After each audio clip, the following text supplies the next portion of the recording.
All right, so we're diving deep today, folks, into the story of us. Like human ingenuity. How did we get from banging rocks together to, well, all this?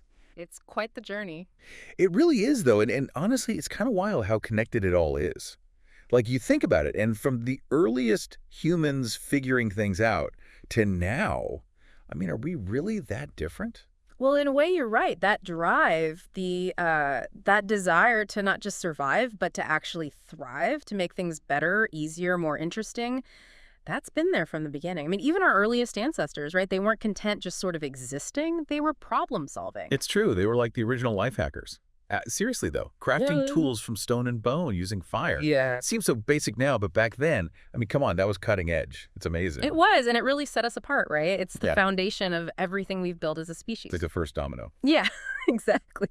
And speaking of building, one of the biggest breakthroughs wasn't a physical tool, not at all. It was language. Oh, I see where you're going with this. Imagine, though, really think about it. Trying to explain, I don't know, like building a shelter or how to make a fire, but without Well, words. impossible, right. Language revolutionized everything. It allowed us to share knowledge, to collaborate, to really dream bigger. It's like trying to build a house with no blueprints. Exactly. And that brings us to, well, another huge shift, one that really changed everything. The agricultural revolution. Now, I know what you're thinking. Farming. Okay. Right, right. But it's way more than that. It's about settling down, building communities, organizing ourselves in completely new ways. It's the birth of civilization as well as we know it, really. Yeah. And from there, things just explode. I mean, the pace of innovation really takes off. And it's not just one thing either, right? The wheel completely transforms transportation, then there's the compass, and suddenly we can explore and trade across continents. I mean, it must have felt like, I don't know, like the world was shrinking or something. It did. The world felt smaller, definitely more connected. And as we explore, naturally, we crave even more knowledge. Of course. And what comes along? The printing press. I mean, think about it. Before that, knowledge was basically a luxury item, only for the elite.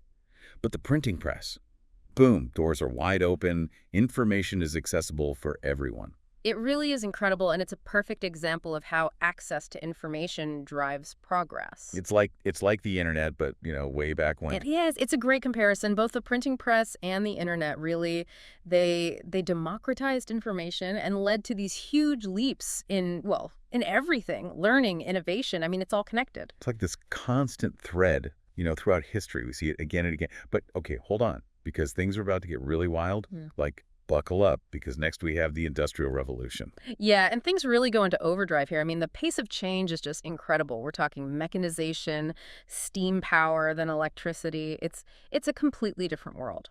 A complete transformation of how we work, how we live, how we interact with, well, with everything. Absolutely. You think about it, cities explode in size, new industries just pop up overnight, and even the way we think about time and work, it all changes radically. It's a total paradigm shift. It is. And amid all this upheaval, all this change, we see again that human need to connect. I mean, imagine hearing someone's voice through a telephone for the very first time.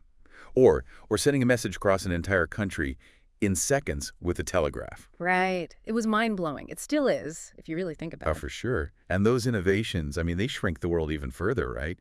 Connect people across huge distances like never before. It's like that drive to communicate, to bridge that gap. It never goes away. It just finds new ways to express itself. Exactly. Which brings us to, well, I guess you could say the dawn of the digital age, the era we're all living in right now. We go from those massive room-sized computers, the ones that took up like a whole building, to, well, devices that fit in our pockets. And then, of course, the internet. The internet, this incredible network that connects billions of people and basically puts the entire world's knowledge at your fingertips. It's like having a library the size of the planet, and it's always open. And it all happened so quickly. A few decades ago, the internet was this niche thing, this almost like a hobby for some people. And now, well, now it's indispensable. It impacts everything, how we communicate, how we learn, how we work, even how we think. It's amazing when you stop and really think about it. It is. But, okay, are you ready to take another giant leap? What? Because up next, we're diving into the world of AI. Artificial intelligence. Let's do it. It really is everywhere, isn't it? AI, I mean, it's like it's woven into the fabric of our lives at this point. It's true. I mean, think about it. It's in our search engines, how our social media feeds work, even just like those recommendations you get when you're shopping online.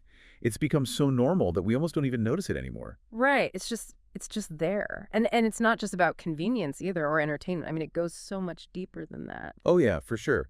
AI is being used in pretty much every field you can think of.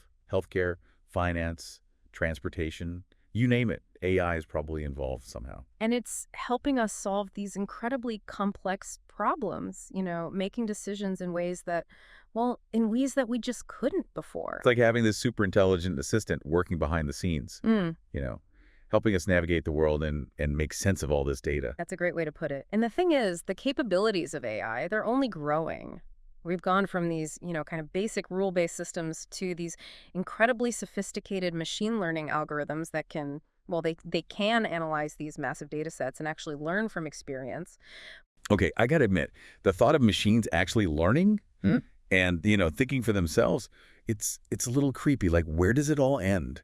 I know what you mean. We've all seen those sci-fi movies where, the robots take over.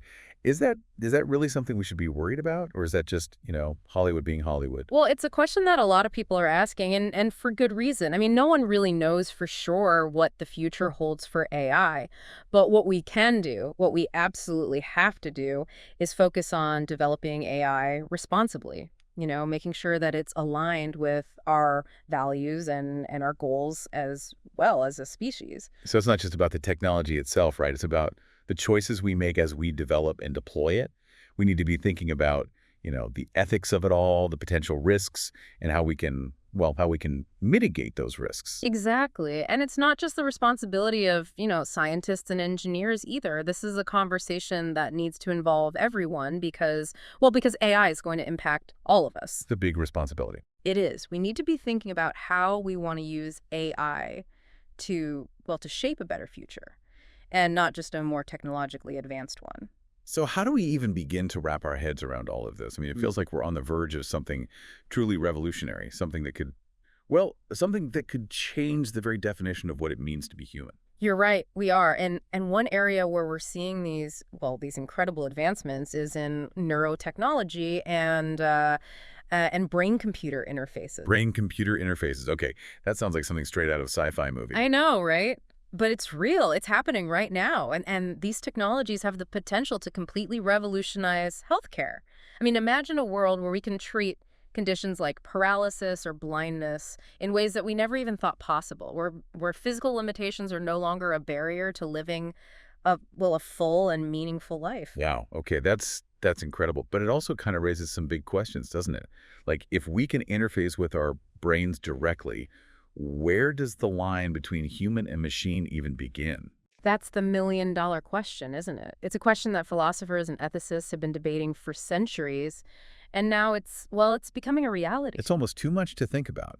What does it even mean to be human in an age where we can essentially augment our minds and bodies with technology? Yeah. I mean, where does the human end and the machine begin? Right. It's a question we have to ask ourselves.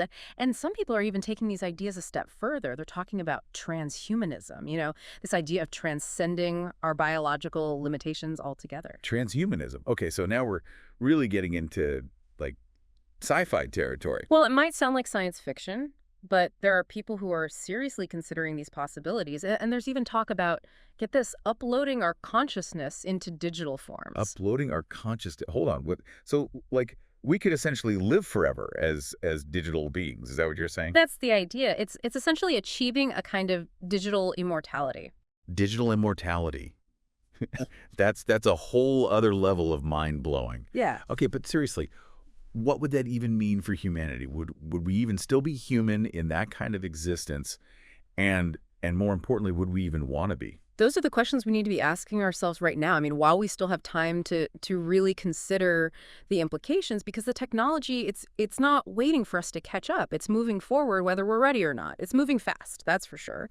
And it's not just about, keeping up with the latest gadgets or gizmos. This is about, it's about understanding the implications, the ethical considerations, the potential consequences of these technologies. Yeah, it feels like we're standing at this crossroads. We have all these incredible tools at our disposal, but But it's up to us to figure out how to use them wisely, how to make sure they're actually benefiting humanity and not, leading us down some dangerous path. It's both incredibly exciting and a little bit terrifying all at the same time. I mean, that's the thing about progress, right? It always comes with a certain level of risk. It's true. And we've seen that throughout history, haven't we? The same tools that can connect us and solve problems can also be used you know, to divide us, to create new problems. It all comes down to our choices, our Right. values. It's about making a conscious effort to use these powerful tools responsibly and ethically. It's a lot of responsibility. Yeah. But someone's got to do it. We all have a role to play in this. I mean, think about AI, for example. It has the potential to revolutionize so many aspects of our lives. But it also raises these serious concerns about privacy, about bias, even about job displacement. So how do we make sure that AI is used for good? How do we prevent those potential negative consequences? It's not easy, that's for sure. But one thing that's absolutely crucial is collaboration. We need experts from different fields, scientists, ethicists, policymakers, I mean, even artists and philosophers all working together to make sure that AI is developed and deployed in a way that truly benefits humanity as a whole. It's like we need to be having these conversations now, Mm. before it's too late, before the technology gets so far ahead of us that we lose control. Absolutely. We need to be thinking about the long-term implications, not just the immediate benefits. We have to ask ourselves, what kind of world are we creating? And how can we make sure that this world is one that we actually want to live in? That's a lot to think about. It is. But these are important questions and we can't afford to ignore them. So as we wrap up this whirlwind tour of human ingenuity, I guess I just want to leave everyone with this thought. We've come so far as a species. From, those first simple tools to the mind-boggling possibilities of AI and whatever comes next. And the journey isn't over, it's just beginning. But the direction we take from here, well, that's up to us. Well said. The future isn't something that's, predetermined. It's something that we create together through our choices, our actions, our unwavering commitment to using our ingenuity to build a better world for ourselves and for generations to come. And on that note, we'll leave you to ponder all of these incredible possibilities. Thanks for joining us on this deep dive into human ingenuity.